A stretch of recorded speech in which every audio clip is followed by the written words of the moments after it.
So I'm a fourth generation farmer. We're farming about 500 acres and we're really just trying to grow all the crops that we need to feed our pigs throughout the year, hopefully with a small surplus to sell.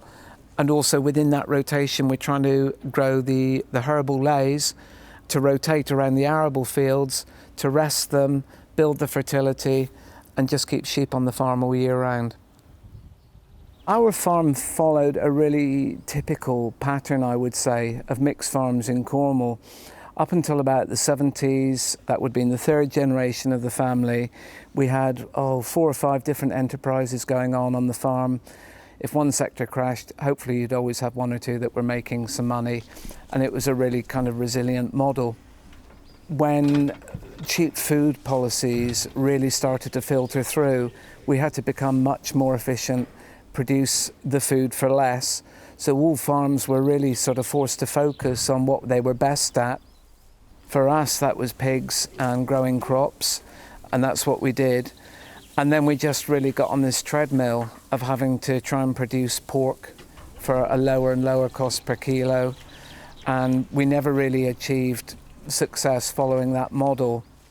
It was only this realization maybe about 10 years ago that it was a pretty broken model that we were pursuing, that this abrupt turn really came about and a complete change in direction. And in a way, I feel like I've wasted perhaps the first 20, 30 years of my farming life.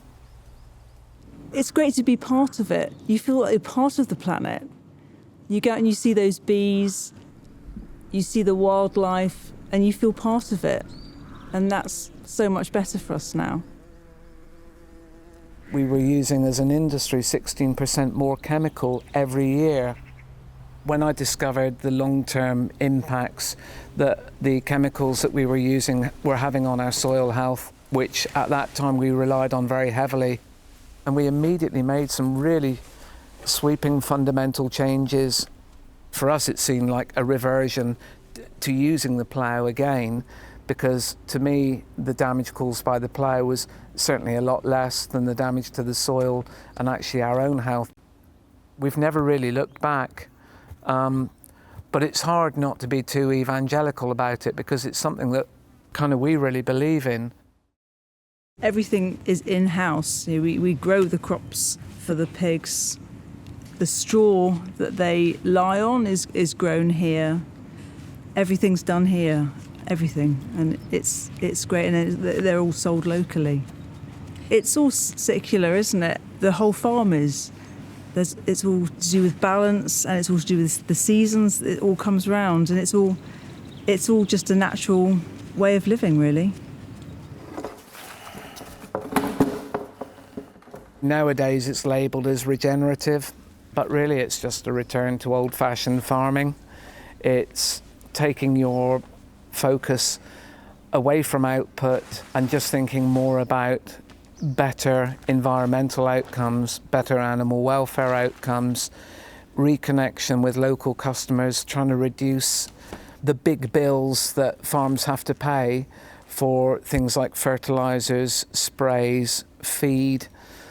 I think really we've mitigated all of those. It doesn't mean it's easier. It's not, our work-life balance is still as shoddy as ever. But it feels like we're doing something right.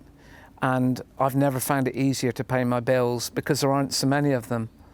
So although our turnover is massively reduced, the actual margin of what we're doing has improved. To see the new species that are returning to the farm, when people come and do bird counts or insect counts, that really feels like an achievement.